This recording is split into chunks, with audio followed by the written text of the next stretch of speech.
అసలు నువ్వెవడో కూడా రాజమండ్రిలో ఎవరికి కూడా పెద్దగా సరిగ్గా తెలీదు.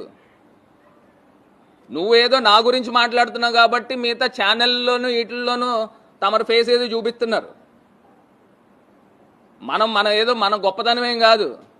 నువ్వు తీసుకుని వచ్చి నా గురించి ఫేస్బుక్లో లైవ్ పెట్టావు. నిన్న కూడా మన కుర్రోళ్ళు చెప్తా ఉన్నారు. ఆ లైవ్ పెడితే ఆ లైవ్ పెట్టిన దాంట్లో 12,000 13,000 మంది చూశారంట. అది నువ్వు పెట్టిన అరగంట తర్వాత గంట తర్వాత నేను పెట్టిన తర్వాత 5 లక్షల పై మంది చూశారు. అది నీ రేంజు, ఇది నా రేంజు. నువ్వు పెడితే 10-12,000 మంది చూస్తున్నారు. నేను పెడితే 5 లక్షల పై మాట ప్రజలు చూస్తూ ఉన్నారు. ఏదో నువ్వు కూడా పోల్ చేసుకోవడమే. ఏదో తమర ఫేస్ చూసి తమరేం ఇక్కడ గెలవలా. ఫస్ట్ అది తెలుసుకోండి. ఇందులో కూడా మాకు రకరకాల అనుమానాలు ఉన్నాయి. నువ్వు అయ్యింది